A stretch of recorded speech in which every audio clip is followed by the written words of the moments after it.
मैं वरुण गोरखपुरी आपका एक बार फिर से स्वागत करता हूं आपके अपने YouTube चैनल वरुण गोरखपुरी में। साथियों, आज मैं जिन 8 महान विभूतियों की बात करने जा रहा हूं, वैसी महान विभूतियां इस सृष्टि में बिरले ही जन्म लेती हैं और ये हमारे लिए बड़े सौभाग्य की बात है कि हम उसी भारत में जन्म लिए हैं जिसमें इन 8 महान विभूतियों ने जन्म लिया है। सबसे पहले जय श्री राम, मर्यादा पुरुषोत्तम श्री राम, जिनके नाम मात्र से ही सारे दुख, सारे कष्ट, सारे पाप दूर हो जाते हैं, जो इस सनातन धर्म के हर व्यक्ति के हृदय में बसते हैं और जिनका नाम मात्र लेने से जगत का कल्याण हो जाता है। मित्रों, सबसे पहले नाम मर्यादा पुरुषोत्तम भगवान श्री राम का है, क्योंकि उन्होंने जिस राम राज्य की स्थापना इस भारत में की, वह राम राज्य स्थापित करने वाला दूसरा कभी भी कोई इस सृष्टि में जन्म नहीं ले सकता। वह एकमात्र ऐसे राजा थे जिनके राज्य में किसी प्रकार की अन्न, धन, संपदा या मानव कल्याण, उनके प्रजा में कोई ऐसा व्यक्ति नहीं था जो दुखी हो। क्यों नहीं कि उन्होंने सबका ध्यान रखा। आपको याद होगा, आपने रामायण में देखा होगा, उन्होंने एक धोबी की बात को रखते हुए माता श्री सीता का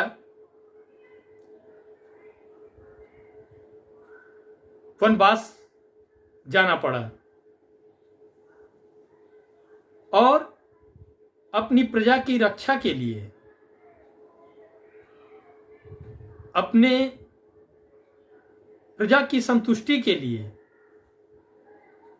उनके मन में अपने राजा के प्रति कहीं भी द्वेष या दुर्भाव न उत्पन्न हो, इस कारण उन्होंने माता सीता का त्याग कर दिया था और जो स्वयं लक्ष्मी स्वरूपा थी, उन्हें वन में अपना जीवन व्यतीत करना पड़ा था। तो एक राजा का धर्म प्रभु श्री राम से बेहतर और कोई नहीं निभा सकता। इसलिए मर्यादा पुरुषोत्तम भगवान श्री राम जो हैं, वह प्रथम स्थान पे आते हैं। दूसरे स्थान पे भक्त शिरोमणि और वीर शिरोमणि महाराज प्रभु श्री हनुमान जी महाराज का नाम आता है। आपको पता होगा, इस संसार में, इस सृष्टि में एक ही मात्र ऐसे देवता हैं, हनुमान जी महाराज, जो वीर शिरोमणि हैं और भक्ति शिरोमणि भी हैं। उनके जैसा भक्त इस सृष्टि में नहीं पैदा हो सकता। आपको पता होगा, भरी सभा में उन्होंने अपना हृदय चीर करके माता सीता प्रभु श्री राम के दर्शन कराए थे। तो इसलिए इस सृष्टि में भक्त चाहे कोई भी हो, पर हनुमान जी महाराज जैसा भक्त नहीं हो सकता।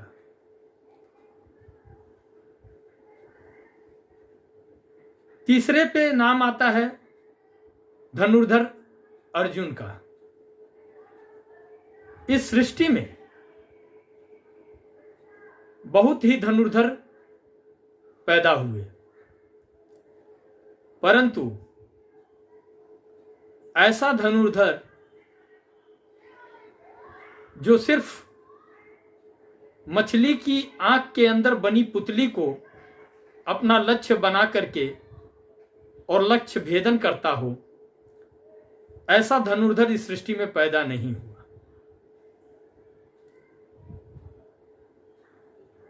तो इसलिए तीसरे नंबर पे धनुर्धर अर्जुन आते हैं और चौथे नंबर पे आते हैं राधे राधे, भगवान कृष्ण।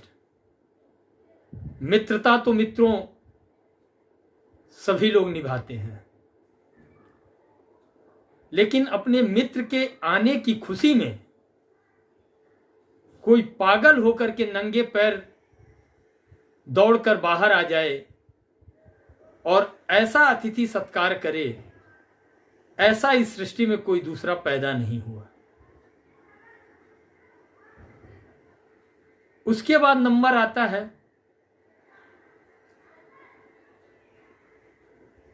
भरत जी का, महात्मा भरत। भाई तो इस सृष्टि में बहुत होंगे, लेकिन भरत जैसा भाई इस सृष्टि में ना ही पैदा हुआ है और ना ही कभी होगा।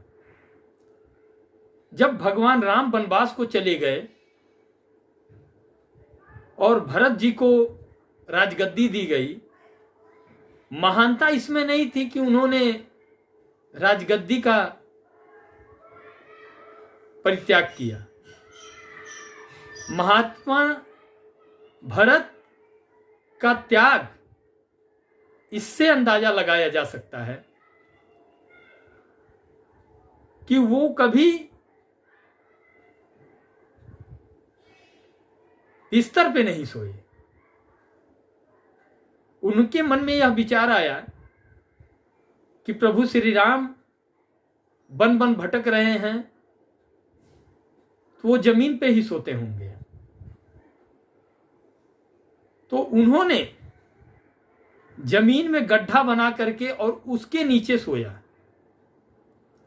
तो एक भाई के लिए इससे बड़ा समर्पण, इससे बड़ा सम्मान और इससे बड़ा त्याग इस सृष्टि में दूसरा कोई नहीं दे सकता है। उसके बाद नंबर आता है सबरी माता का। अतिथि सत्कार तो आपने बहुत देखा होगा और करते भी हैं लोग, लेकिन प्रेम में व्याकुल और प्रभु श्री राम की भक्ति में लीन ऐसी भक्त जो प्रेम में इतनी पागल है कि वह प्रभु को फल भी दे रही हैं तो चख के, कि कहीं मेरे प्रभु श्री राम को खट्टे बैर ना चले जाए। तो अतिथि सत्कार में माता सबरी जैसा इस संसार में कोई दूसरा जन्म नहीं ले सकता। उसके बाद आता है नंबर महापंडित महाज्ञानी श्री लंकेश रावण जी का। अगर कोई हठी हो तो रावण जैसा, जिन्होंने शिव जी को मजबूर कर दिया लंका आने के लिए, जिन्होंने नवग्रह को बंदी बना के रख दिया, जिन्होंने शनि देव को स्वयं अपने पैर के नीचे दबा के रखा, तो ऐसा हठी इस संसार में न दूसरा कोई पैदा हुआ न होगा। अब सबसे अंत में मैं बात करूंगा रचनाकार तुलसीदास जी की, जिन्होंने रामचरितमानस जैसा ग्रंथ लिखा और उसे प्रमाणित करने के लिए काशी विश्वनाथ के मंदिर में 18 पुराण के नीचे से रामचरितमानस को रखा गया। रात्रि के समय सबसे नीचे, और सुबह जब कपाट खोला गया तो रामचरितमानस 18 पुराण में सबसे ऊपर अपने आप। तो इस संसार में रचनाकार कोई कैसा भी हो, तुलसीदास जैसा रचनाकार नहीं हो सकता। तुलसी तुलसी सब कहे, तुलसी बन की घास, रघुवर जी की कृपा हुई तो हो गए तुलसीदास। ऐसे महात्मन को मेरा प्रणाम है। मित्रों,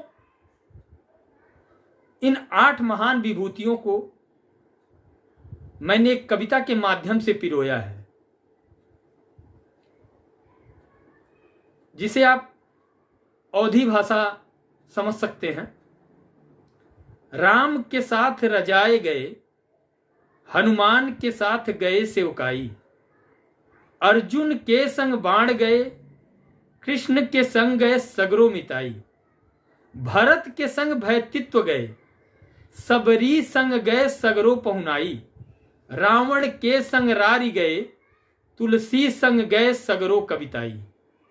तो ऐसी महान विभूतियां इस भारत में बिरले ही जन्म लेती हैं, और शायद अब इस सृष्टि में दोबारा ऐसी महान विभूतियों का जन्म न हो। तो आप सभी से मेरा हाथ जोड़ करके सविनय निवेदन है कि इस वीडियो को आप ध्यानपूर्वक सुने, सब परिवार सुने, अपने बच्चों को अवश्य सुनाएं। अगर हमारा वीडियो आपको पसंद आए तो हमारे चैनल को आप सब्सक्राइब करें, लाइक करें, कमेंट करें, हमें अपना आशीर्वाद प्रदान करें।